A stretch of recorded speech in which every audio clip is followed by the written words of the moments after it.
everyone, my name is Jenna, but you guys can call me Jen, and welcome back to my channel. Welcome to yet another reading vlog. So for the next 2-ish weeks, I'm going to be reading exclusively books about books in different capacities. I realize that this is a trope that I love so much. Starless Sea, my favorite book of all time, is a book that concerns books and libraries. And in my hunt previously last year for a book that felt like the Starless Sea that was about that, I came across a lot of books about libraries and had like the same kind of flavor to them that I ended up really enjoying some, really not liking others. But it inspired this video, and I've had a list growing in my bullet journal of all sorts of books about books, or in general, like as I said, libraries or bookshops. So I have 6 books here that are options for me to read in these 2 weeks. I'm hoping to finish them all, but I'm not gonna be sad if I don't like finish 1 or 2 of them. But I'm also super excited because I was sent by Tor Books a ARC for this,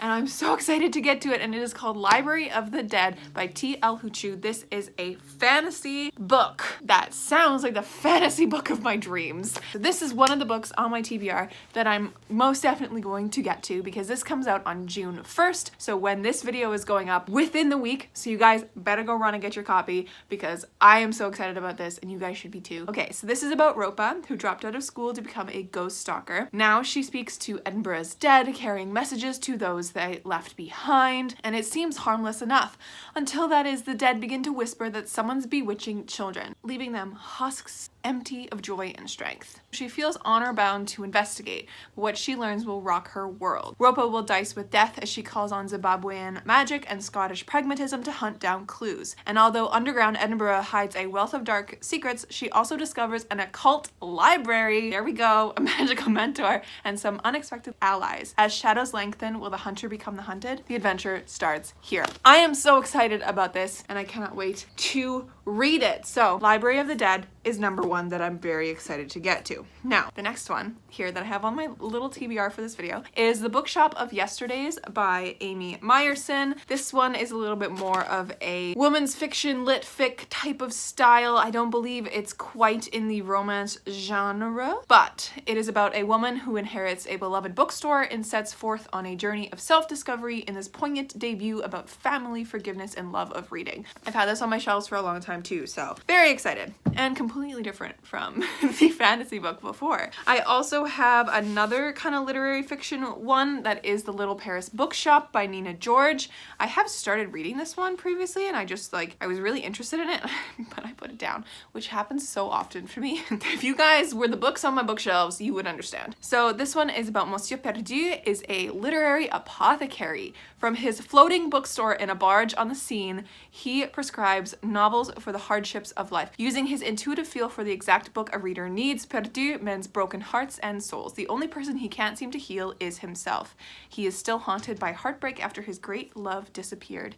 She left him with only a letter that he has never opened. Now the next 2, I guess, also kind of fall in that literary genre. This one is more historical fiction, and that of course is Shadow of the Wind by Surisafon. I am ridiculously excited, and this is probably the second one to the Library of the Dead that I desperately want to get to and will be reading in this video for sure. So this is a historical fiction book. As I said, it's set in Barcelona 1945, where a city is slowly healing from its war wounds, and Daniel, an antiquarian book dealer's son who mourns the loss of his mother, finds solace in a mysterious book entitled The Shadow of the Wind, the one by Julian Caraz. But when he sets out to find the author's other works, he makes a shocking discovery. Someone has been systematically destroying every copy of every book Caraz has written. In fact, Daniel may have the last of Caraz's books in existence. Soon, Daniel's seemingly innocent quest opens a door into one of Barcelona's darkest secrets, an epic story of murder, madness, and doomed love.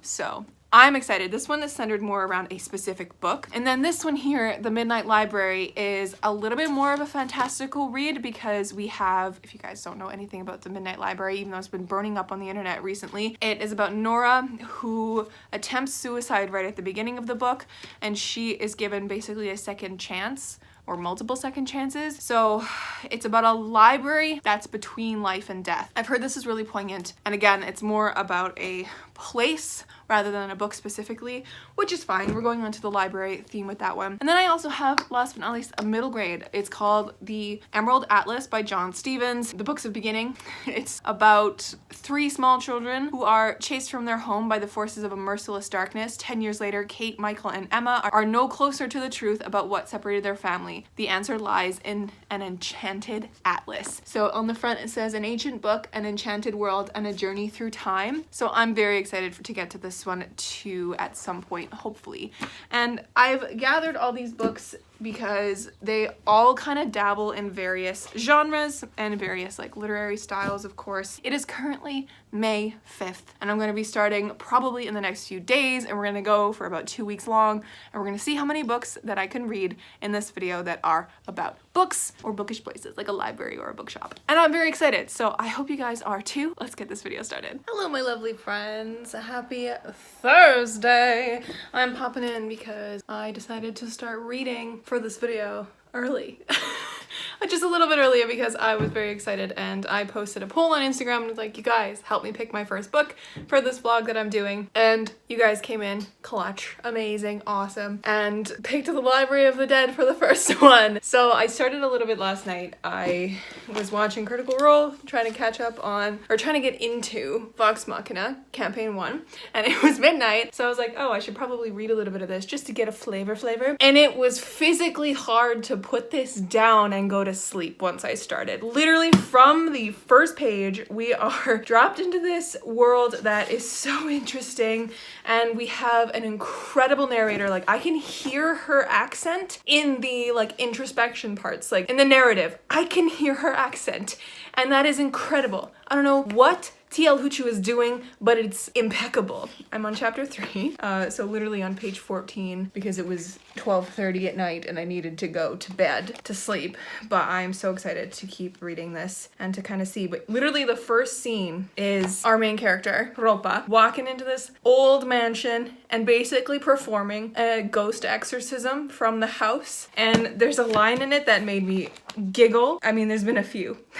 That she's just like, this ghost is being all dramatic and like making everything move and making noise, and she's like, are you done? And I was like, ah, yes, we love a girl like this. I love it so much. And there was even a line in here that was like, it was talking about how like these people have had people in before to like clear out the space to try to get the ghost away, and she's like, well, who did you call? And they were like, oh, we called in the bishop himself. And she's just like, I get it right away. Those guys come in guns blazing. Jesus, the shit out of everything. Maybe even spray a bit of holy water here and there. Chant some jazz about the Book of Occasional Services and shoot off. It's hit or miss with them. Sometimes it works, sometimes it don't. But if there's something strange in your postcode, who you gonna call? Ghostbusters! I died. I died. It was so good. So I'm very excited to keep going with this. But yeah, I just wanted to pop in and tell you guys about that. I'm about to teach. Hop in about 20 minutes, less than 15. Teach for the evening, and then it's my weekend, sort of. I have work tomorrow too, but not teaching, so I'm excited to read this. I probably won't get to a lot of it tonight because it's Critical Role tonight, but I'm excited to keep reading this when I do. So anyways, just had to pop in and tell you, this is book number 1. And I'm so excited to read it. Hey friends, it is now May 9th or something. It's Mother's Day. And I'm popping in with a little update because I have been reading The Library of the Dead for a while, and I'm going to do an update on that one probably when I hit the halfway mark. I'm still not quite there, but enjoying that one. Today, I remembered that I had the audiobook for another book for this video on my phone, which is the Bookshop of yesterday's. I had it through my library and we went for a long drive this morning, so it's like perfect time to listen to this audiobook. So I am currently halfway through. I'm on page 188. I just found this page when I got home and I've been listening to it, and it's okay. Like, there's not really anything special. There's a few moments where I think like the main character just needlessly kind of self-hates on things that don't even involve the plot. Like, and she's also like super like that like cliche timid about like sex and anything mentioning sex, like not necessary, and it's making me not like her a whole lot. And I don't know, her boyfriend's the worst and they really shouldn't even be together, like so I'm thinking that they're gonna be breaking up at some point. But yeah, it's fine. I'm not like super enjoying it. We'll see how it goes near the end. It's not bad enough for me to DNF. But we'll see. I'm gonna keep listening to it, and we'll get through it. But this is the book that deals with Miranda Brooks, who was basically upon her uncle's death, who she hasn't spoken to in 16 years because of a fallout between him and her mother, which she still doesn't know the reasoning for because nobody tells her anything, even though she keeps asking questions, and I don't understand why people just don't tell her anything. It's driving me crazy. But she has been given his bookstore, Prospero Books, and the bookstore is basically gonna go bankrupt in a few months, so she's there. But she's not really taking like an active, like up until this point, they're now starting to plan with the employees of the store like how they're gonna get things going. And like from the moment that she gets this store, I'm like, first of all, build your online presence and build a proper website so that people can order from your website and get the word out, right? Become a modern bookstore. Like you gotta push things, you gotta do events, you gotta do all this stuff. So I'm here solving her problems a quarter of the book before she even tries to. So she's not really actively trying to save the bookstore. She cares more about figuring out this like riddle that her uncle has like laid out for her that she's convinced is gonna tell her why him and her mother like fell out. I'm interested to see why her mom is so against telling her anything. Like it's gonna have to be super spicy, otherwise I'm not gonna care. I'm gonna be like, well, that could have been easily explained. I don't understand. Like, and as so far, all we've learned about Billy, her uncle, has been totally normal. Like he's just a normal guy. And I don't understand why there was a big falling out. I don't get it. So we're gonna keep reading. I think that's the only reason that I will keep reading is because I want to figure out why. That's my update. I am hopefully gonna finish this today and then hopefully finish the Library of the Dead in this coming week. We shall see where we get with that. But I just wanted to pop in and let you know that I'm halfway through the Bookshop of Yesterdays. Hey friends. Ooh, we're back in the same spot. We're back and I finished the Bookshop of Yesterdays and it was fine. I guessed the twist really early in the book and our main character is kind of the worst. Literally everything she does and says revolves around her and she doesn't care about what other people really feel, and she like comments on it. She's like, oh, I didn't realize that like these people would be mourning too, and I'm like, they all knew your uncle and you didn't know your uncle for 16 years. Of course they're mourning him. Get it out of your ass. I'm just hated her. I hated her, but I liked everybody else in this story, and I liked the story itself well enough. Pretty sad and kind of a little bit unbelievable in places, but that's okay. And it all revolved around the bookstore and books. It was like a treasure hunt with books and like trying to put those things together and that kind of thing. So that's really fun. I don't know. I'm gonna have to run this through Cop-Out, but it's not gonna get a very high rating. I think like 3 stars max because it wasn't my favorite. So that's done. First book finished for this video. Wasn't even the first book I started, but Library of the Dead. I guess I should do my little update now. Last time I talked to you about this, I was mentioning how much I loved the first few pages, and I still really like this book. It's really enjoyable. The voice is so unique, and I'm so excited to see where this story is gonna go. The problem is approached in this book by a ghost who is like, hey, my son was missing before I died. Can you please find him and what happened to him? And I'm waiting for it to escalate a little bit because we're getting closer to the mid part, and we've been introduced to the library, which is like secret society level kind of a library. So I'm very excited about that. But yeah, that's where I'm at with my books. 1 down, a few to go. And I think I'm going to see where I get with this later tonight. But as right now, I'm gonna go take a little break from reading and I will catch up with you guys when I'm finished Library of the Dead. Hey friends, oh, it's the 15th. It's my friend's birthday today. Happy birthday, Sarah, if you're watching. Hello. I am just about to go out because I have a few errands to run. One of them is bringing Sarah her birthday gift, so that's very exciting. But I wanted to pop in because I finished this last night and it was pretty good. It was pretty good. I've let it sit and I've let it stew and I have so much to say about it. I've yet to put it through Cop-Out, so I don't really know my rating yet, but it was really good. It was really good. I gotta say, like, the magic system in this is so unique and I've never read it in a book before, and the dealing with ghosts and the problem in this is so intense And like by the end of it I was sitting there going, oh my god. And I don't know how two things tie together, so I'm assuming that that's gonna come up in a later piece, or if it was just like not related at all, or just like a plot thing to like let our main character Ropa figure something out. I don't know what it was there for, but it was terrifying and I felt goosebumps all over me when I was reading it. But I do have a little bit of issues with the pacing of this book. It felt like it wasn't paced out right, but yet I still like zoomed through it whenever I read it, and to sit down I just read it and it was so fast to get through. The voice of this story is so unique because you get that like Scottish accent coming through, which is so cool to see, and it's very, very, very, very specifically Ropa talking. Like you can hear her narrating and it's like she's there telling you about it, which is so cool. It is such a unique voice. Like I loved that aspect of it. That was so cool, and I'm excited to see where this trilogy series, I don't know. I have the information sheet. I should just look at that. It says a series. First in a new series,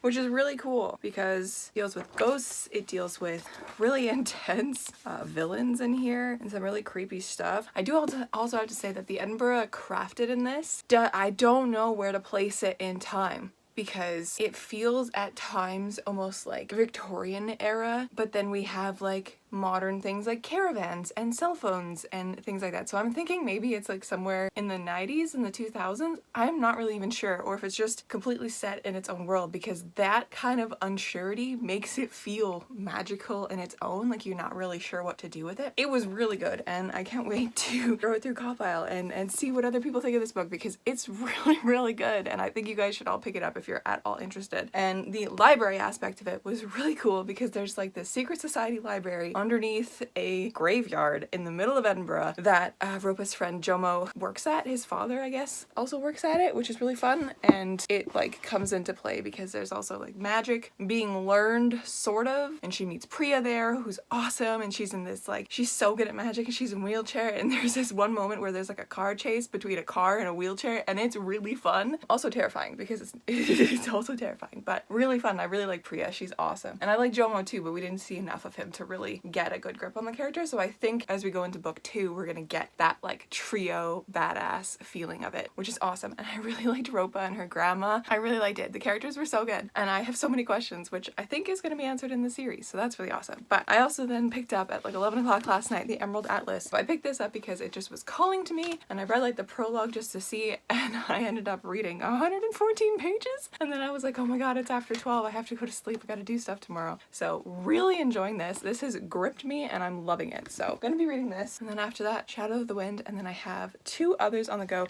I don't know how or what I'm gonna be able to do because I am ending this video next weekend, so it can be up on time, but we'll see what I end up reading next. But yeah, 2 books down, 1 book on the go. Books. I'll chat with you guys later. Hey friends, it is now really late Sunday night. I think it's technically, yeah, 12:30 in the morning on Monday, but I wanted to pop in because I just finished reading the first books, a beginning book, The Emerald Atlas, and this might be my new favorite middle grade. It is so good. Unbelievably good. And it's making me question my statement that I've made a few times where I don't like time travel in books. Because there's time travel in this and it was done really well. And like not in a super confusing way, which is good because A, children's literature, B, time travel is difficult. But wow. Anyways, I just wanted to come in and tell you that because holy god, this was amazing. And I need the next book like right now. Hey friend, happy Monday. I'm popping in because as I said last night, I wanted to do a proper little wrap up for the Emerald Atlas because I have so much to talk about. It is so good, honest to god. Like I was reading it and I comment on it in my other vlog saying that it reads like middle grade, but it also reads older. Like some of the content that's included is a little bit brutal. Like there's mention of like these kids are like, we're gonna hang you, and like they try to hang one of the characters because he was like a traitor. Brutal. And there's like mention of suicide attempts by somebody else as a character. It's a lot, and there are a few darker themes, so I would I would say it does read a little bit older, and I think that like teenagers would really like this one too. It's not just like a middle grade. It does read quite a bit older, and the main character, Kate, she's 14, so it would work for a YA book. If you're looking for something that doesn't have any romance and it's just adventure for your kids, and it's pretty clean, like there's no swearing, there's no anything like that, it's just like a little bit of more intense content occasionally, this is perfect. And I loved it so much. I loved it from page 1. It gripped me. It had that like intense prologue that you get sometimes in books that like is like the before with the kids when they're babies and like things happen to their parents, and it like leaves this like taste of like what's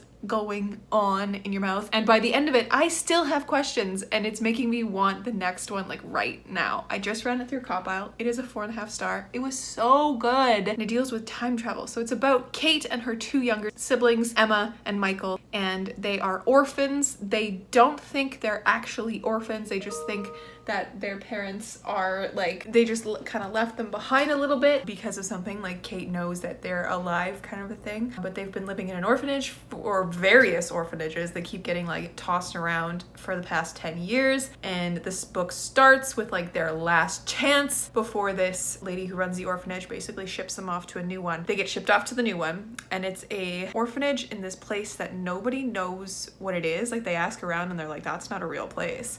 But they somehow get there, they take the train, they take a boat, and then a boat shows up for them that like through the mist, and it's very mystical. And this orphanage has only 3 kids in it, and it's them. And so it's like this creepy spooky place where like everything's kind of dead and there's no children around in the town at all, and the guy who runs the orphanage is like kind of like mysterious. But then they find this book and they accidentally get launched back in time, and then they have to like decode this mystery of what's happening there, and it's all wrapped up with time travel and like this wizard guy who he's like basically controlling everything, and he's so cool. And so they go back like only 15 years in time. I at first thought it was like a long time ago, but it's not. It's only about 15 years previous, and it's so well done.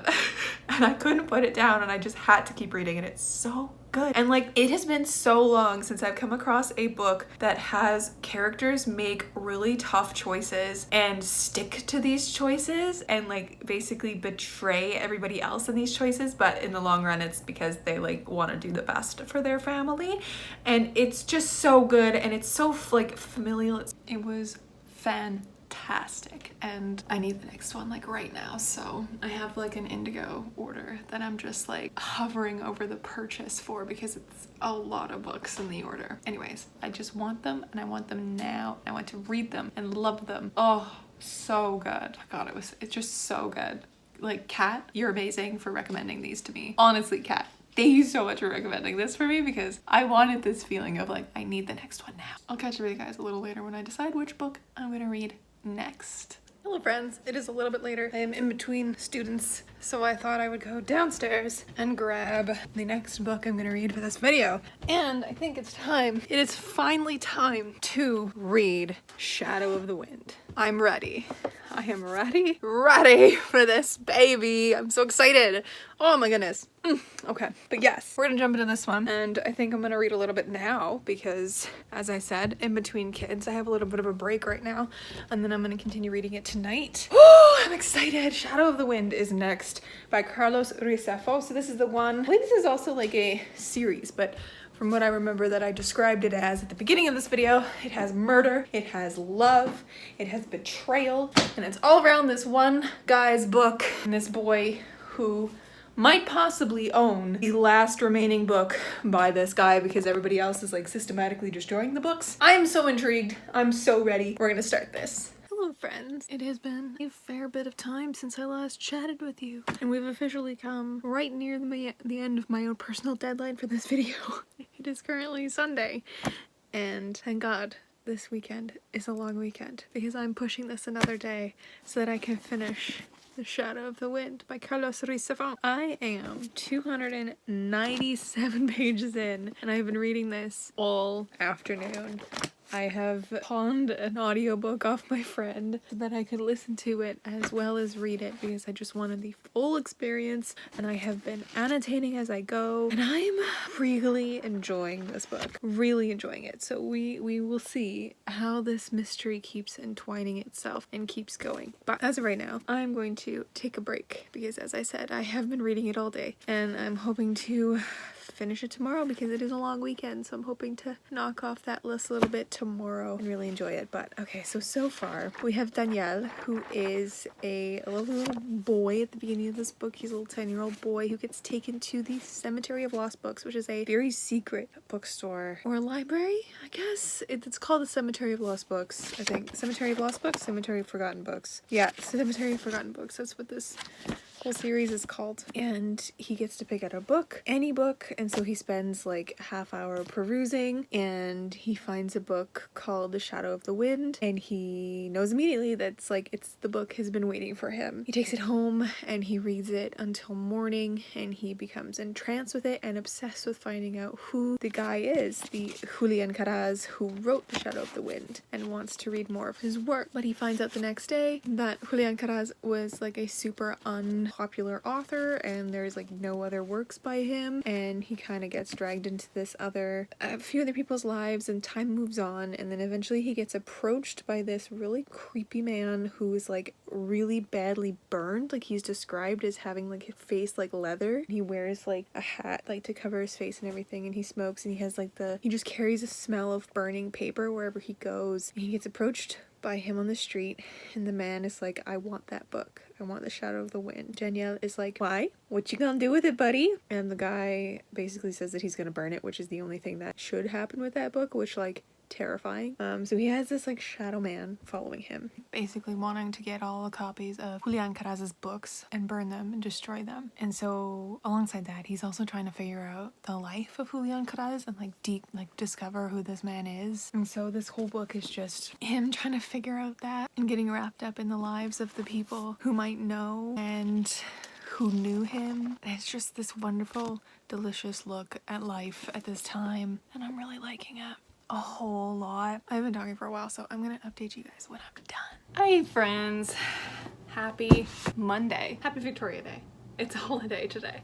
I'm wearing my new cardigan that I just finished. I'm popping in because I have officially finished The Shadow of the Wind by Surisafon, and this was very good. It was so good. Actually, I'm gonna lift you a bit here because this is I'm done The Shadow of the Wind, and man, this book was good. I have yet to throw it through Crop because I literally finished it 5 minutes ago, but I adored this so much, and oh, it's so lovely. It's just it had my attention from word go, with its beautiful prose and its descriptions and the intricate weaving of these tales and the stories and these lives all together, and I loved it so much. Oh my god. Anyways, so yes, I'm gonna end this video here. Even though I only got through 4 of the books that I intended to read, I enjoyed most of them, if not 75% of them. So first and foremost, I started this video reading The Library of the Dead, but I finished the Bookshop of Yesterday's first because I listened to this on audiobook one day and I just polished it off in one go. I ended up giving this one like 2.5 stars. It was not great. The story was kind of sad. Hated the main character. She was so unlikable. Hated her so much. She just self-hated and kind of like looked down on other people and was only focused on herself and her own grief and didn't really care about anybody else's grief. So wasn't my favorite, and that's that. But it did revolve around a bookshop and a bookish scavenger hunt, which was fun. So there is that. Then I did finish The Library of the Dead by T.L. Huchu. This was a very intriguing fantasy novel that takes place in a kind of alternate Edinburgh that we know, with magic intertwined in it, and it was very good and very interesting, and I think I ended up giving this one 3.5 stars once I threw it through Cop. It was very interesting, and I'm really, really excited to see where this series goes because the magic system in this is so cool and the voice of this novel is so unique, and I can't wait to see what happens next because that ending was crazy. Then I read The Emerald Atlas by John Stevens, and this book was so fantastic that I immediately the next day went and ordered the next two, which I have on my shelves right now, and I'm so ridiculously excited to keep going with this series. It is, I think, my new favorite middle grade, besides of course Percy Jackson, because Percy Jackson is king, but this follows 3 orphaned kids who are left behind by their parents 10 years ago. They get caught up in this plot of just a fantasy world and time travel, and it all kind of revolves around these books of beginning. They have one in this story where that they find, and that's how they time travel, is through that book. It like pulls you into different times via photographs, which is such a cool little device. I really enjoyed it and I can't wait to see where this series goes. And then finally I read The Shadow of the Wind by Surisafon, and this was such a pleasure to read. I think I explained it pretty well in my last clip when I was starting the book, but it's about Daniel, who wants to discover the life and the works of Julian Caraz, who wrote his favorite book of all time, The Shadow of the Wind, and in doing this he gets roped into this intricate plot of heartbreak and murder and love and lost loves and impossible loves. And I will warn you, if you want to read this, there is a little bit of incest in it, which is not great, but you know, heartbreaking as hell because it was unknown incest in that. And all of that whole plot line was just heartbreaking. This book was so good and I absolutely adored the characters and everything. And even though Daniel was a teenager in this and he was annoying and had all the teenager quirks, he was so real to me. But my favorite character was Fermin. He was so funny and I just adored him from word go. He is such a tortured man, but he just brings life everywhere he goes, and I just adored this so much. So yes, my friends, I spent the last 2-ish weeks reading books about books or bookish places, and I absolutely loved it. It is still one of my favorite tropes of all time because I love books so much, and so reading books about books is like next best thing. Thank you guys so much for watching. Let me know down below what your favorite book that has this trope in it is. Mine is The Starless Sea, which I've previously read, and I think out of all of these, The Books of the Beginning is my top. This one's second, this one's third, and this one didn't love. So, love this, and I'm excited to keep exploring this trope with the books that I have on my shelves because I do have a few that I didn't get to be in this video, and I have a few that I've realized that are just on my shelves that I forgot about, so it's a good time. But yes, my friends, I will catch you in another video soon. Stay kind and keep on reading.